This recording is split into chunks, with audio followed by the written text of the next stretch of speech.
farmers are killing themselves because the poison doesn't work on the pests anymore.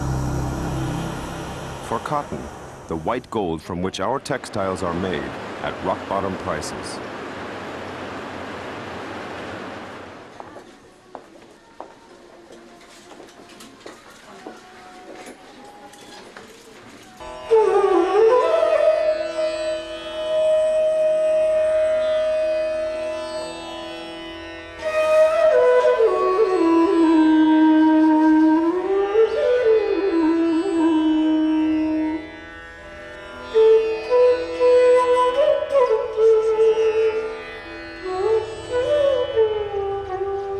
Harvesting cotton in southern India. The farmers have specialized in cotton growing. They want a share in the white gold business. A good harvest brings in more money than rice, grain, or vegetable crops. That's why most farmers have switched to cotton.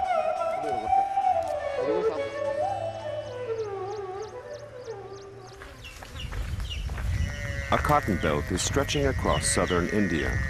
The people in this region have become dependent on a good harvest, on the fruits of their labor.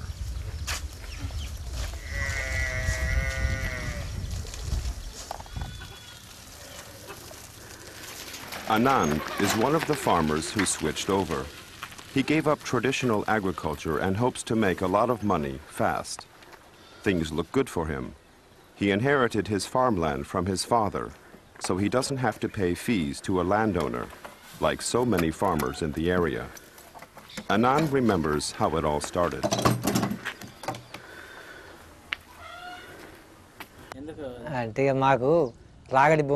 I've only been growing cotton for 8 years. At the beginning, I was sure that the soil on my fields wasn't good for cotton, but all the other farmers were making a good living from cotton, and they all talked me into doing it too. Now, cotton is almost the only crop I grow.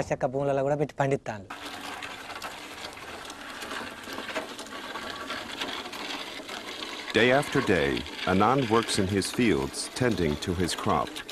His most important tool is the canister with the pesticide. Last year, 2/3 of the harvest were destroyed by worms. He tried to kill the pests with insecticide, but it didn't have any effect. The worms had grown resistant to the poison, and they survived. The failed harvest was the ruin of many farmers. Anand lives with the fear of meeting the same fate. He couldn't withstand another crop failure, so he sprays his plants every day and after every rain. The poison doesn't just land on the plants, it lands on his skin too. The pesticide is called monocroptophos, a phosphor-organic substance that is dangerous for humans.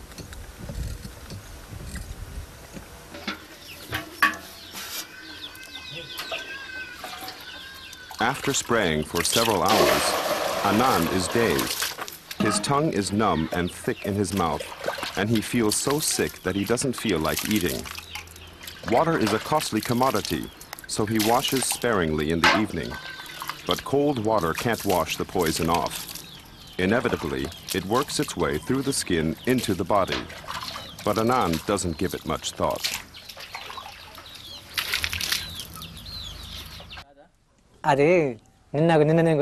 Pesticides and cotton growing for me, they simply belong together. We use a lot of pesticides, but monocroptophos isn't dangerous. I don't need to protect myself from it. Cypermethrin and endosulfan, they are dangerous. He lets his wife bring the really dangerous pesticides.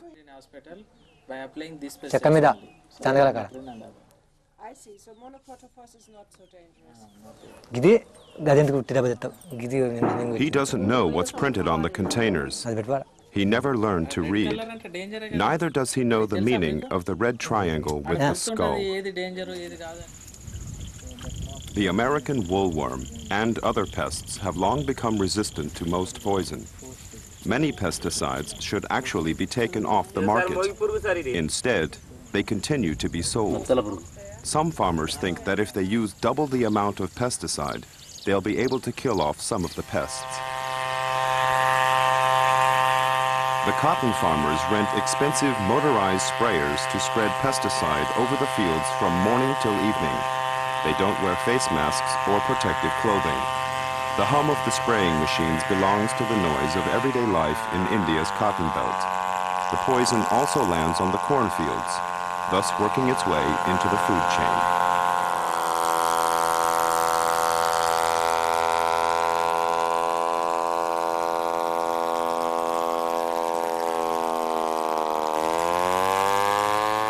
The professional sprayers literally bathe in chemicals. Their clothing is soaked through. With every breath, the poison is drawn into their lungs. Their tongues become numb. A poisonous cloud of pesticide forms over the entire region.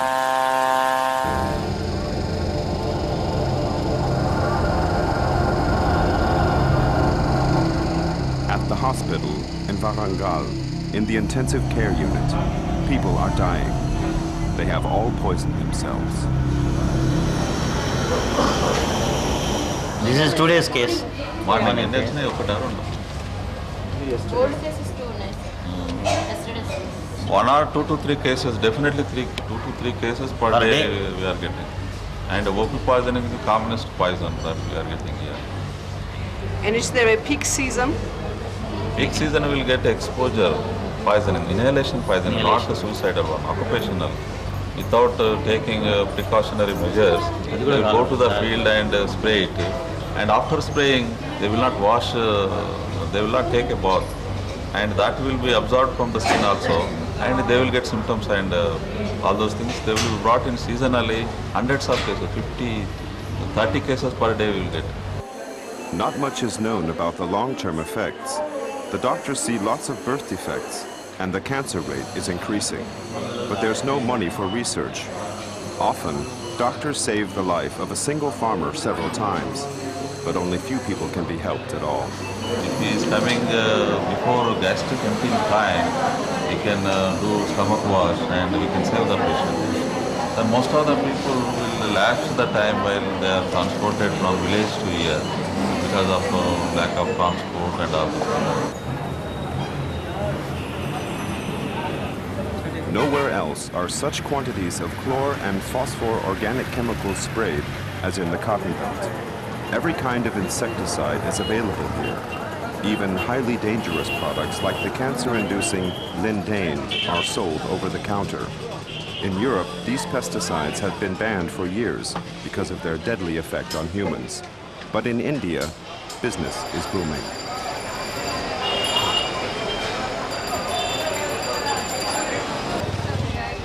Renowned international chemical companies such as Novartis, DuPont, and Bayer have moved their production to India because here there's a market for these chemicals.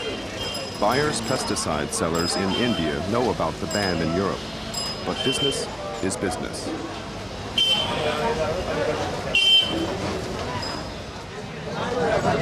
Pesticides. Pesticides which are Pesticides that are banned in Europe and America are selling in India. Yeah. Yes. There are certain pesticides are there. Can you name them? In monoprotophos, chloride, ethion.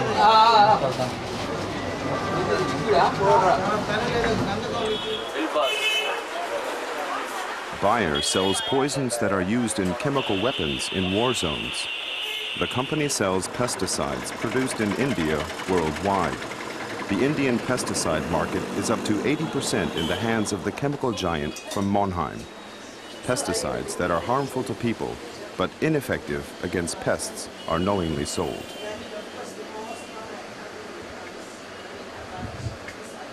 So this is the demand from the market, our distributes channel. So with because of that convert stage, we are also supplying this what you said, monocodophos, quinalphos, phosphate, because we are not manufacturing this, but it is the market demands. So because we have to sell our molecules through the distribution channel. That's why Bayer allows European Union banned pesticides to be produced in the industrial area of Vapi in India. Due to the minimal security standards, there have often been chemical spills. Entire regions have been contaminated, a ticking time bomb.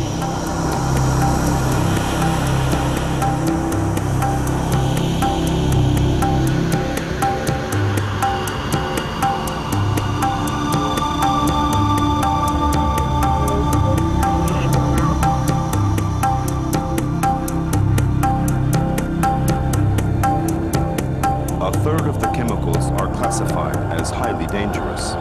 The factories let the poisonous wastewater flow into the communal sewage plant. It was never built to handle industrial waste, but was co-financed by the World Bank.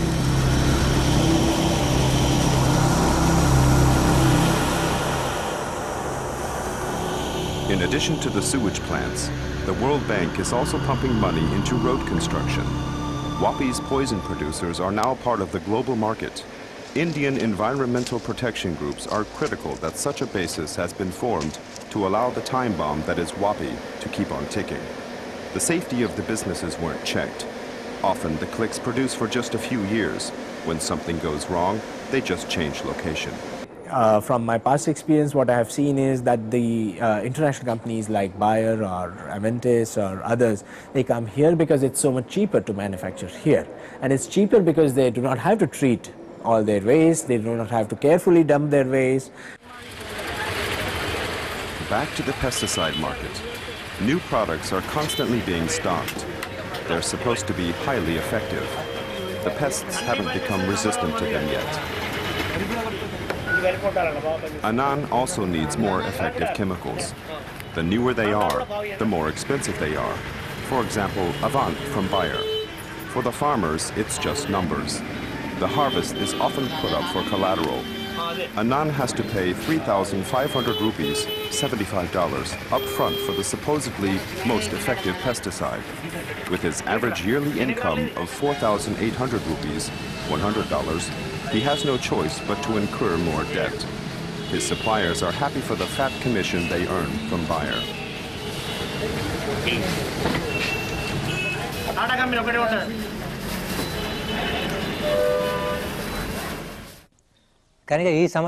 Last year, the green worms ate my harvest. I sprayed monocrotophos, endosulfan, and a couple of other pesticides.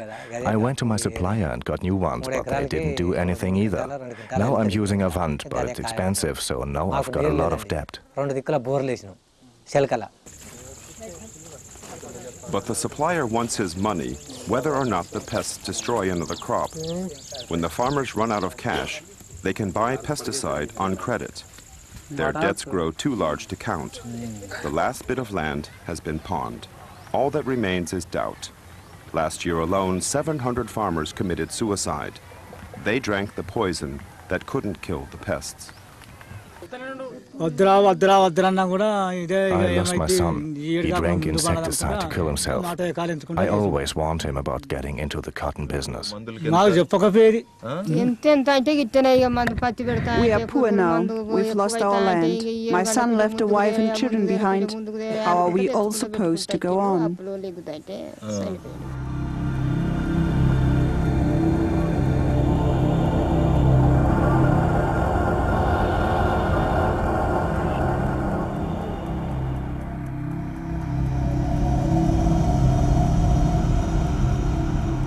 Pesticide, the #1 killer in India's cotton belt.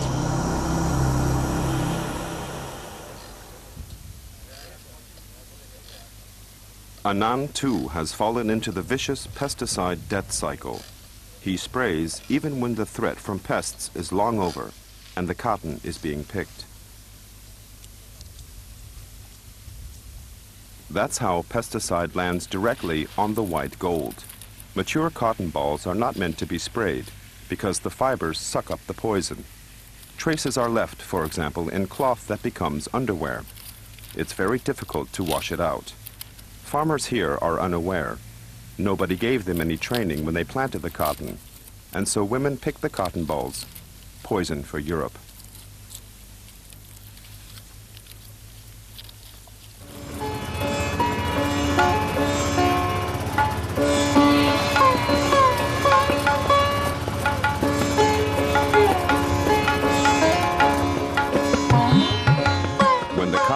Finally been harvested, Anand drives full of hope to the cotton market in Varangal. This year, he has 2 sacks to sell freely on the market. The rest of the harvest has been claimed